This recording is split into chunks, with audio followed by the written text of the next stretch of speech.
Hi. So today I wanted to talk a little bit about my story because I got an email from a really nice woman, and she was talking about how she has she doesn't have diagnosed autism, but she's always felt different, and she really identified with me because I guess she's also a person of color, and she's older like me, and she was just wondering a little bit about my story and thought that it could be helpful to other people. So I was just going to tell you a little bit about myself today and see how it goes. So if you watch some of my other videos, you might already know that I have autism and OCD. And when I was little, I saw a bunch of doctors, and no one really knew what was going on with me because I had a lot of problems, but at the same time, I was like really smart and able to do everything for myself. So, hold on one second, get situated here.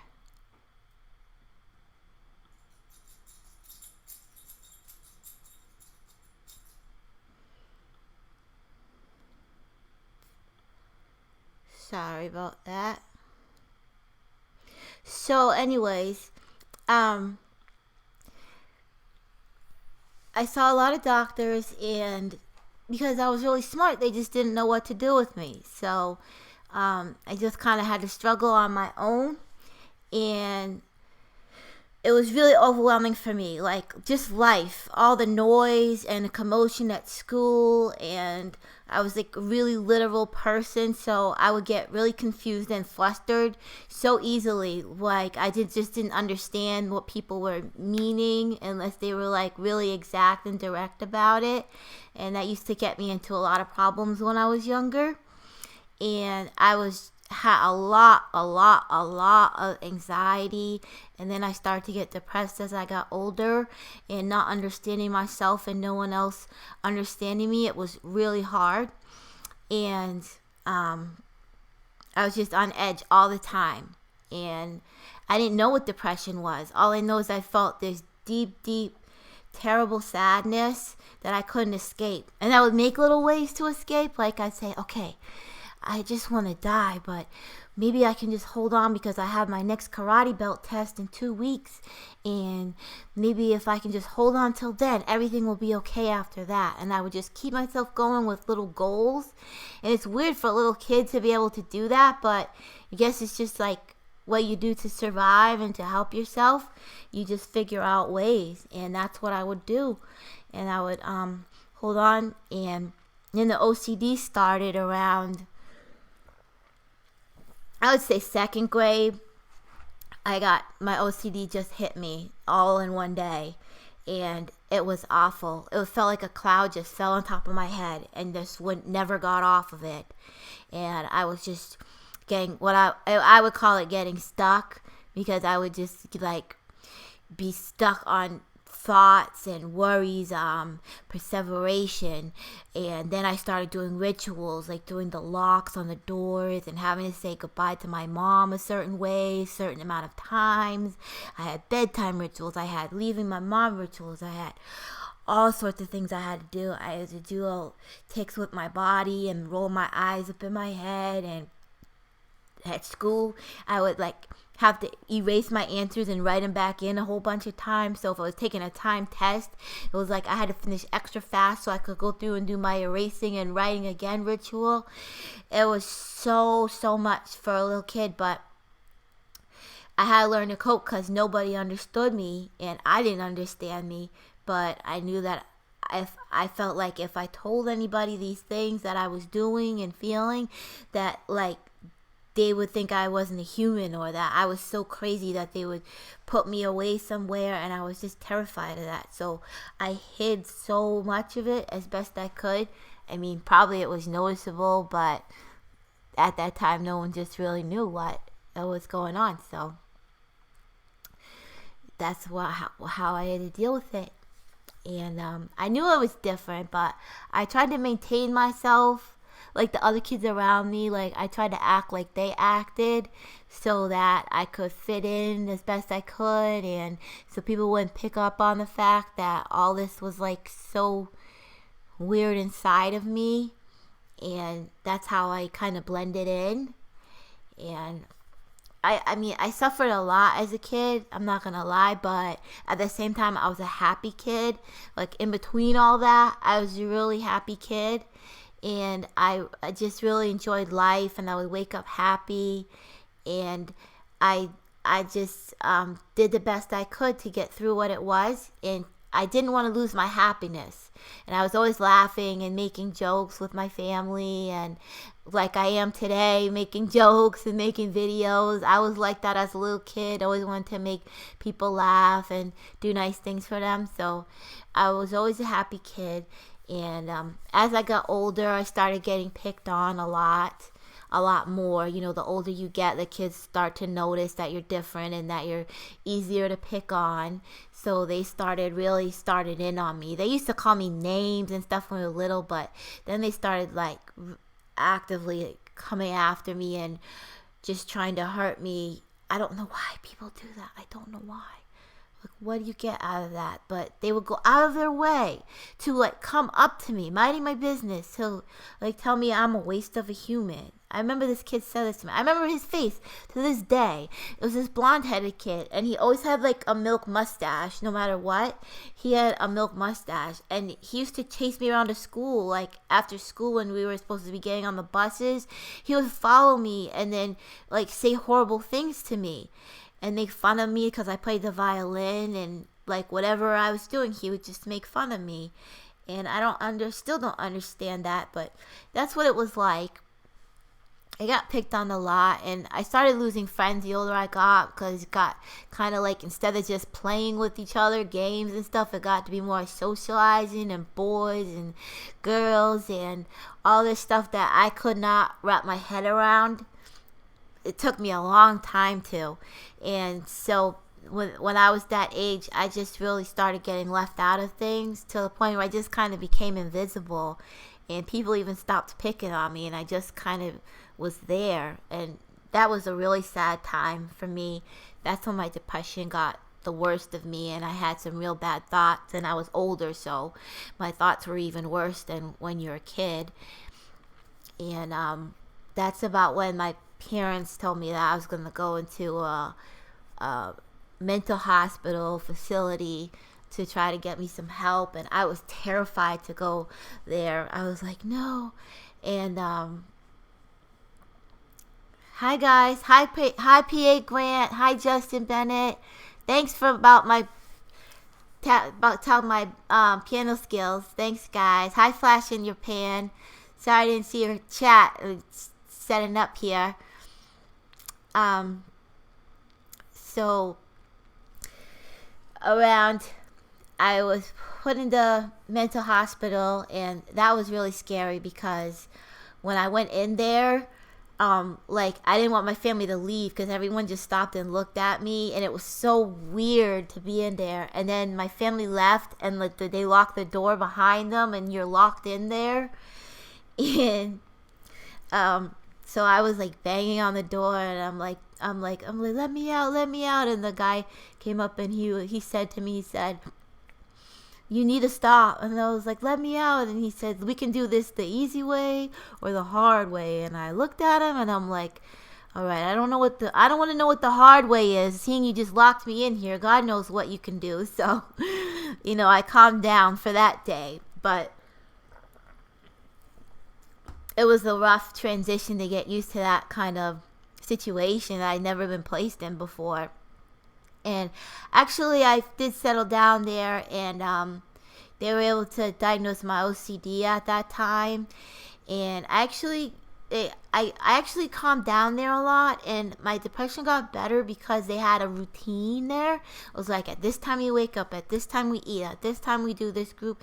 And actually my anxiety like felt better there because they had a routine and a structure, which I really liked.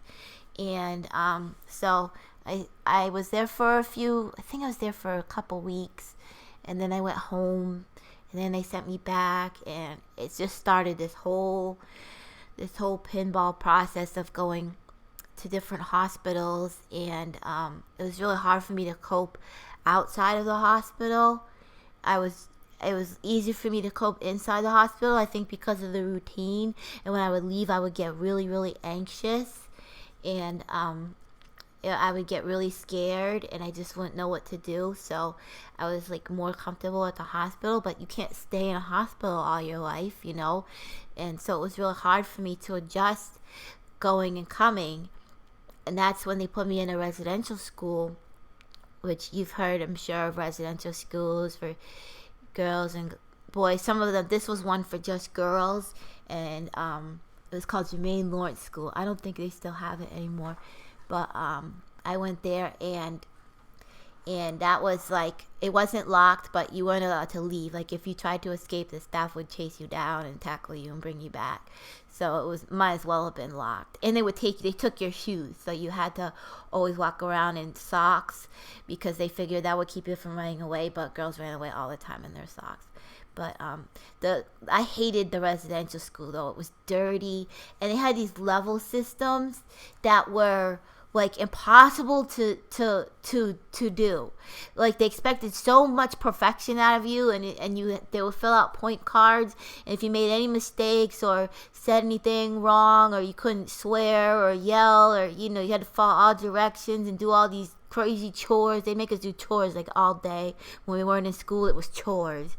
And if you miss any of your points, you drop levels, and then it was just so hard to progress through the place, and no one ever got anywhere. Like, no one ever really moved up, because the expectations were so ridiculous that it was so hard to move out. So we would just get frustrated and act up, because there was no point in trying to move up, because it was just so hard.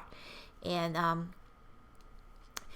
after residential school, I never went back to regular high school. I stayed in residential schools, and then between the residential schools, I was placed in a group home after that, and the group home was even worse. The staff treat you really bad at a lot of the group homes that I was at, and they'll like steal your stuff, and they will like tease you and pit client against client, and just not treat you well. They wouldn't go food shopping, they wouldn't clean when they were supposed to, and it was really hard. So I was bouncing around between hospitals, residential schools, and group homes. And there was just a lot of abuse happening. Not so much in the residential schools, but the group homes. I would say a lot of mental abuse especially, and just like neglect. And that kept up until I was 25. So that was 10 years of that. I was probably in about 5 different schools and 20 different hospitals. And I bounced around from all those places. There's more to life than chores. There sure is. So let me try to fix this so I can get my comments up on the screen. If you guys be patient with me for 1 second. I'm no Nick Nimmin at this, that's for sure. He's got his stuff all set. Pop out chat. Okay. There. Now I can put the comments up on the screen, and that will be better.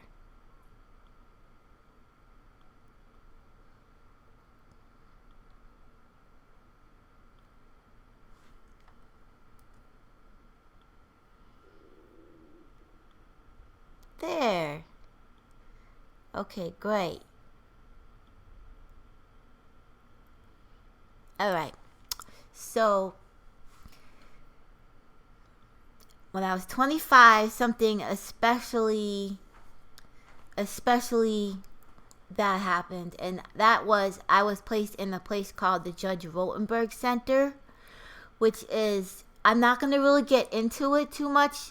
I'm going to let you look it up if you'd like to, because it is really, really a bad place with a lot of, they treat you with electric shock. So they'll make you wear these electric shock devices on your arms and legs and hands, and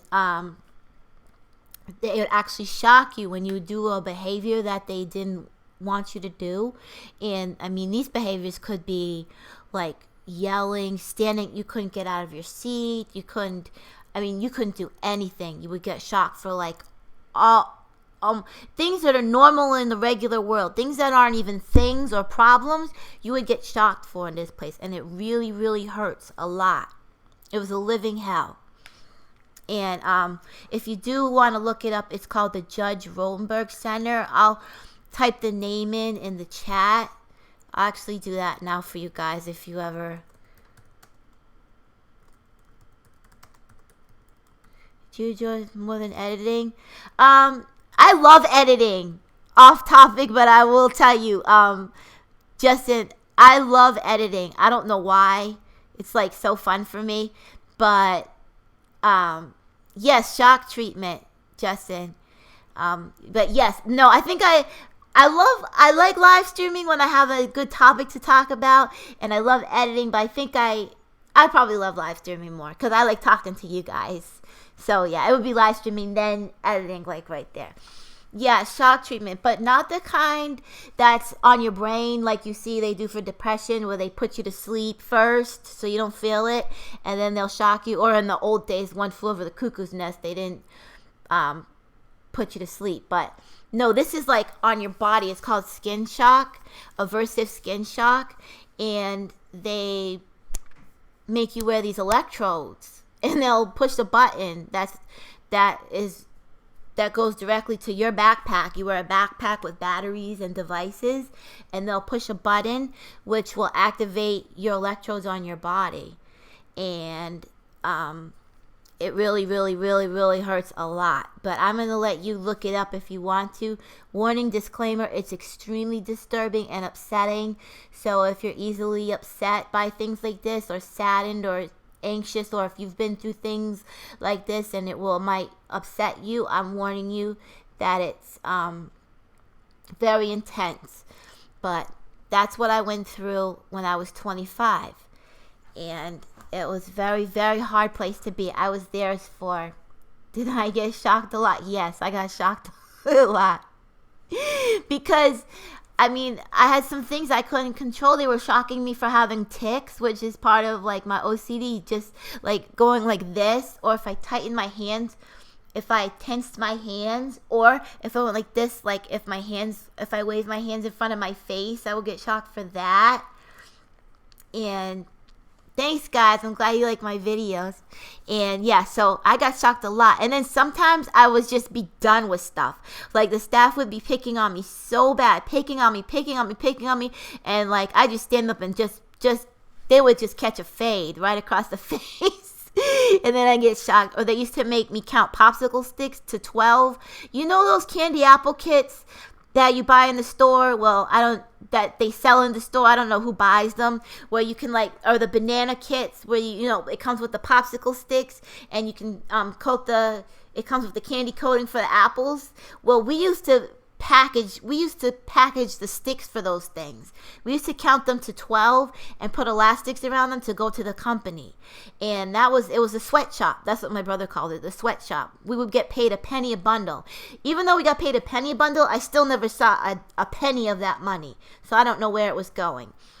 But sometimes I would just stand up and throw all the sticks, because I'm very smart and very creative, and they were forcing me to do this for 8 hours a day, every day.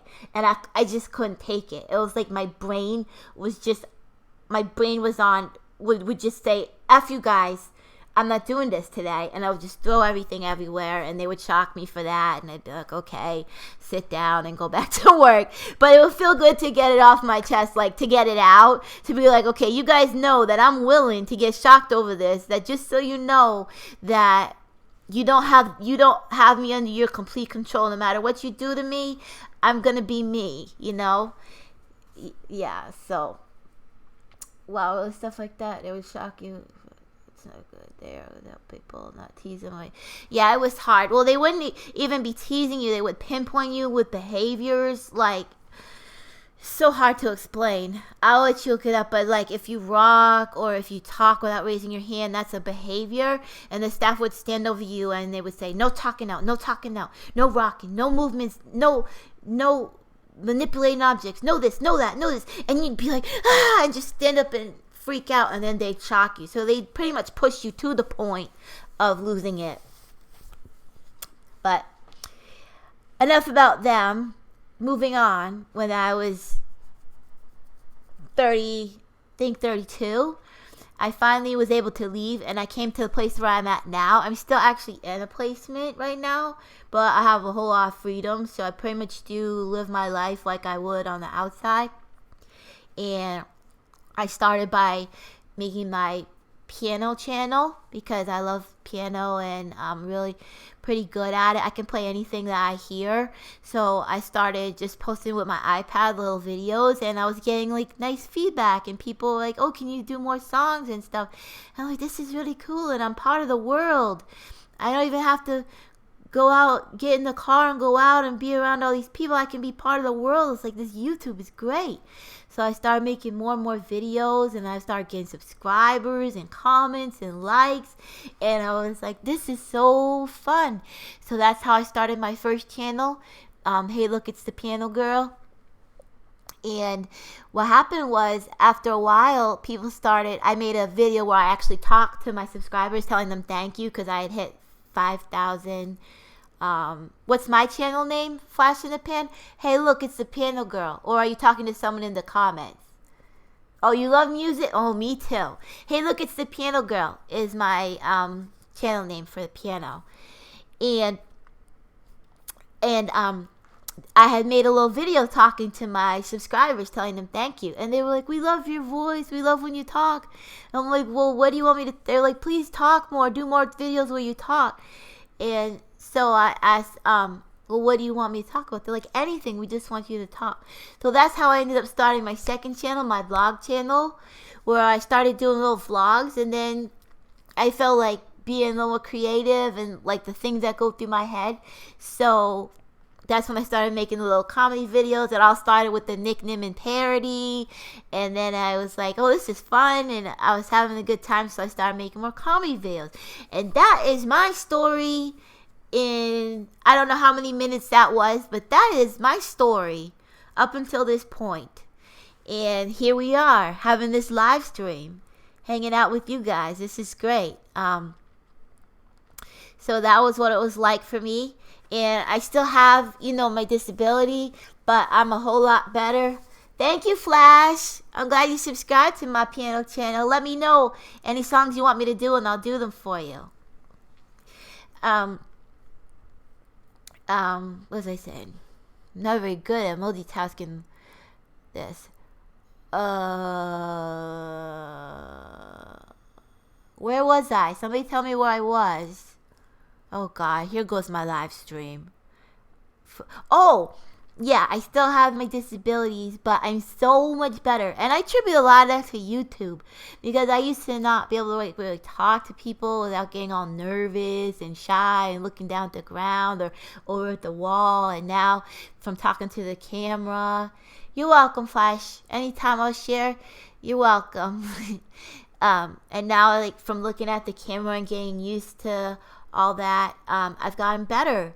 So YouTube has really helped me and with my anxiety, because it keeps me busy and I can get my creativity out, like you, Justin Bennett. He's so creative, you guys. Check out his channel. It's awesome.